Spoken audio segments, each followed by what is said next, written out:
Oh shit, you wanna see some fish? Let's go. Welcome to my, well, one of my rooms, the fish. You know? Look around. Fish everywhere. Paradise. Paradise on heaven. Green phantoms and blue phantoms and others. You can have them. Cucumber, you love it. You can do squash, you can do apple. Like cucumber and squash is what I would recommend. Best for green phantoms and blue phantoms and like your smaller plecos.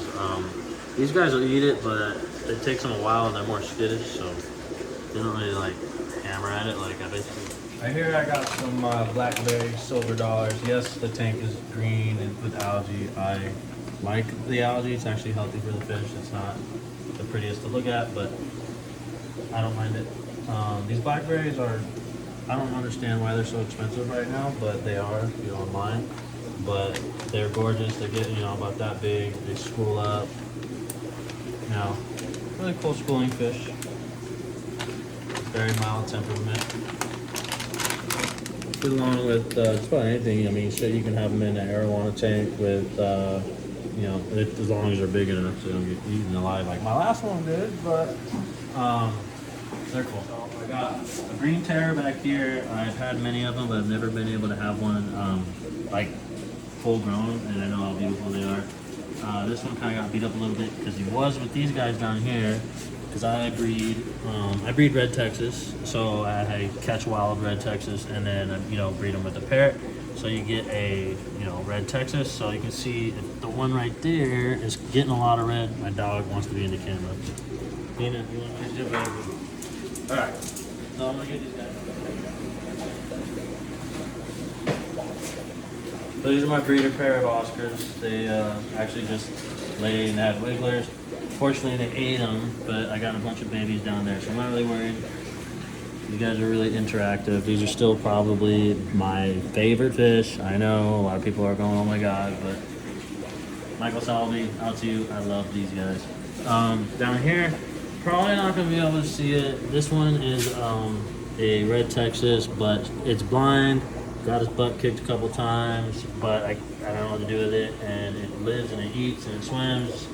So it's just kind of in here. And then I have a yellow flagtail down here just because he loves algae and he's doing his thing and he won't hurt my Ray Charles. That's his name, Ray. He won't hurt Ray. I got platinum parrots, blood parrots. I breed these guys, so it's just kind of like a overstock tank. And then I got Salvini Geophagus down here. They're awesome. I love them. I have one in my tank at my house. I mean, not in my house, in my room. I'm at my house, but I'll show you that one in a little bit. And then this tank right here, I'm actually gonna show you guys right now, but I'm gonna make a whole separate video on this fish because this is an African arowana, and if you guys want to know any information on that fish, there's literally none on the internet. Like, there's like one video, 2 videos. This is my Emily Bashir, or Bircher, or Biker, however you want to say it. He's kept his axolotl looking gills, so it's pretty cool. My Amara wolffish. These things, if you know anything about them, they are insane. So he'll get like 3 feet. They get teeth like crazy. They'll kill just about anything. Put it with the piranha. It'll smack the piranhas, but look at that. I haven't come up with a name for this dude yet, but he's a beast. Boom. Absolute monster. I gotta do a little shout out for all my people at Tobin Dodge. You probably won't ever see this video, but maybe they will. So come over here. So see this little sticker right here? This is the Chopper edition. So if you know anything about Vegas, the Chopper. So that's Tobin. That's Josh from Tobin Dodge. He's the Chop. So you people out here in Vegas know what that is. But this was my very first tank that I ever bought, and I stuck that on there. So I mean, it's the Chopper edition, right? So, I am feeding my discus tank here. I do pellet of little discus bloodworms, get them all excited, right? And then I throw in some of these here Viber bites, because they stink, and I got a palm nose and a horny monster pleco, which if you know what that is, check it out, they're kind of crazy. And then there is a albino clown knife back there. He comes out at night, eats the guppies, but these are some gorgeous discus.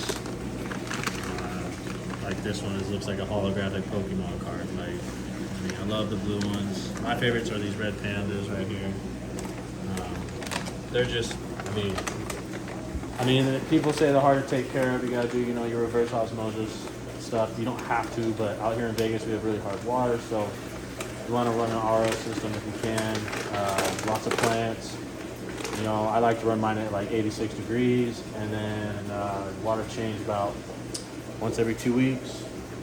If you want to go crazy, you can do every week. But you see all those buckets right there? I gotta take those into the shop like every week. No, I'm good. So I do every 2 weeks, and they do just fine. They've been here for a while now, and I gotta do a video, a separate video on this guy because he's on my hand and shit.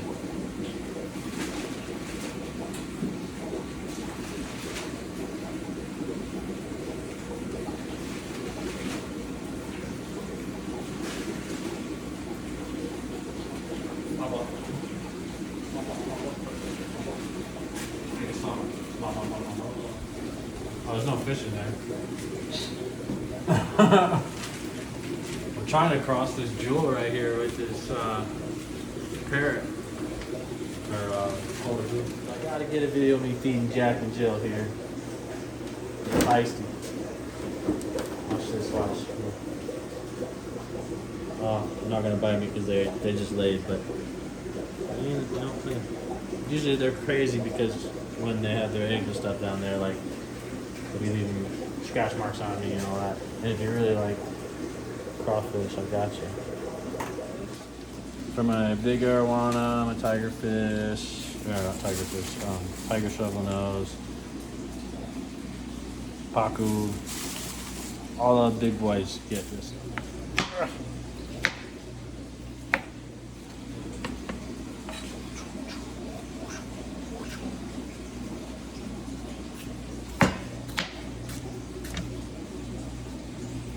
Glasses, my Versace glasses falling down my face. Boom! Eating time for my big girl here. She's nice, so let me touch her and pet her without her biting me. But she is ready for food.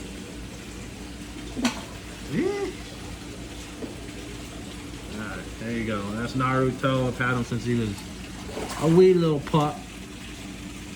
There's also the lungfish down there. I gotta put extra in here to try and hope that some gets them.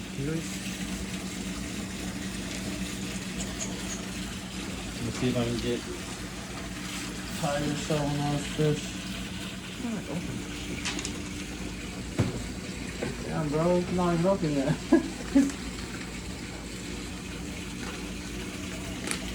Dropping it back.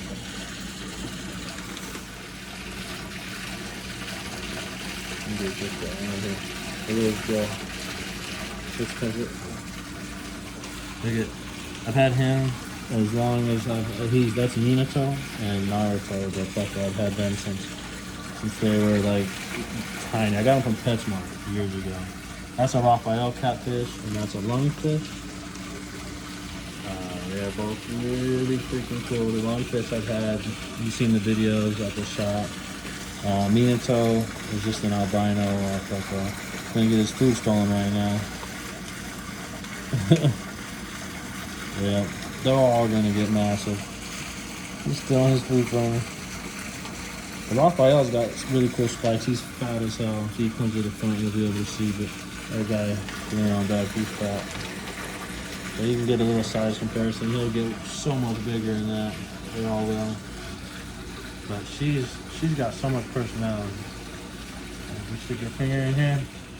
I don't know what you call this. The common pacu. I don't know, but this is a red belly. I'm gonna try and feed them into the corner over here on the right side. Over here. Chomp. They just like inhale. Like they just open their mouths. Like watch. He just.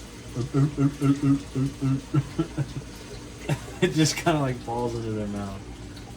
You can tell the size. Like I mean, it's 110 gallons, so he's got 2 more sizes of that size. I don't even know how to explain. He's got like way more. He knows this time. This is Afro Jack. See if I can get some of his pellets front of his face. He'll snap at it, watch.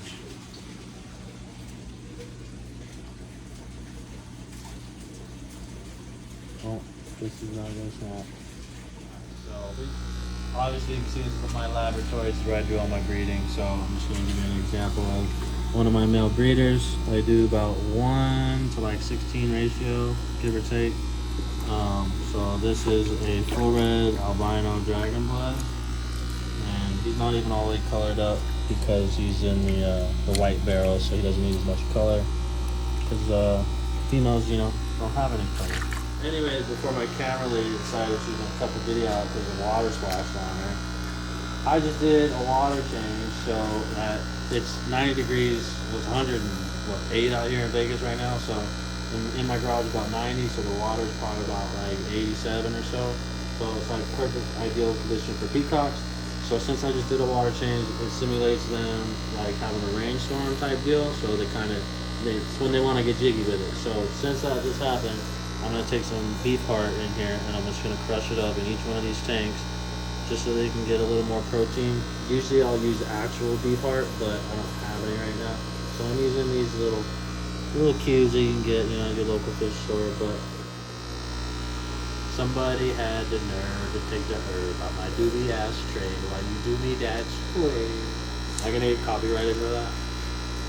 And a doobie name trade. So yes, I'm going around here just doing the same thing, all bloodworms, or not bloodworms, beef heart.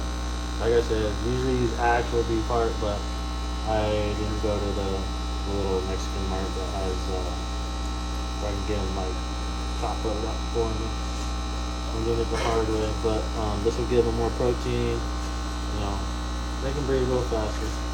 But yeah, that's basically how the process works. So after that, what would happen is once the females carry their babies, you know, as you see in my other videos, they are egg breeders, or however you say it, they hold the eggs in their mouth. And then I would take the eggs out, and usually I would use tumblers, but I've been getting rid of so many peacocks lately, I don't know, haven't had a chance. So, but as the next stage would be, they would go into the 10 gallons, right? And, you know, at first usually they're still living off their egg sac. I think I only have 1, 2, 3. I only have 3 of these 10 gallons full right now. But if you look behind you, you can see like all these 75 gallons are like full, except for the top left one. They're all just like completely filled with babies. This is my next generations of growing out. And then if you look right here, these are like the next generation. These are mostly females. There are some males in there. I'll drop one of these cubes in here so you can watch them go nuts. All gonna freaking fight over it. So, this is, I can't tell you what it is unless, I mean I could, but I'm not gonna. But so this is like the best stuff in the world. If you really want to know, just like, you know, hit that subscribe, notification bell, all that good stuff, and then maybe I'll share. But anyways, this stuff is dense. It has way more protein than your flakes or whatever. It's fry food, so I just, you know, throw it in here for my babies, but it's dense enough to where it sinks a little bit, like not too fast, but it'll mainly stay on the surface, but it will sink as well. So if you have plecos and stuff in your tank, it'll also be eaten by them. But the cool thing about it as well is it puts off a little bit of an oily, like there's a little bit of oiliness to it. So it's just the fish, they smell it, and then they're just constantly hungry. And then when they're this young, they have like a digestive system of like 4 hours. So you can really feed them every like 4 hours, and they grow like freaking weeds. So yeah, I'm gonna go over here and feed my little guys now with my stuff. They love it. Absolutely love it. And instead of them growing like an inch a month or so, mine probably grow about almost 2 inches a month if you're feeding them, you know, 6 times a day. But it's working and everything like that. I work at a fish shop as well, so doing all this and working at the fish shop, I only get to feed them like 3 or 4 times a day. But they still grow like these. Giggity. Alright, so this right here is an African arowana. So not many people have them. Not many people have knowledge of them, so it's really hard to find actual like information on them. Like I was trying to look all over for them. Now, they're actually not arowanas. They're more sand sifters, and the problem that I've seen people run into, I ran into it. I had one die. Is they are so active that you need to feed them like 6-7 times a day once they're young until they hit about this size, that 6-7 inch mark. But as you can see how active they are, they just need to be fed like crazy. I can't remember exactly where they're from, but they make these really cool nests like a bird would. They make a big like nest, and then they jump in, and then they get jiggy with it, and then they jump out again, and then poof, a bunch of babies, and then people come and scoop them out of the river. But I'm gonna show you me feeding them. I use bloodworms. This is beef heart. I didn't grab bloodworms. Oops. But there's also a Emily Bashir in there. They can get along perfectly fine, just like any arowana would. But if you see, he comes over here, he'll eat right out of my hand, usually. Might not have a big enough trunk. Oh, yep, there he goes. He'll take it right out of my hand. That one was a little melted, but if you want to get a cool shot of him, he eats. Really cool fish. They get about 3 feet. They're super active. This one's maybe about 6 months, 7 months old. They're just really cool fish. And they go good with basically everything. I haven't seen them trying to eat anything. Yeah, I'm gonna have to. Basically, that's all the information I can give you because there is no information on them. Just feed them a lot. That's it.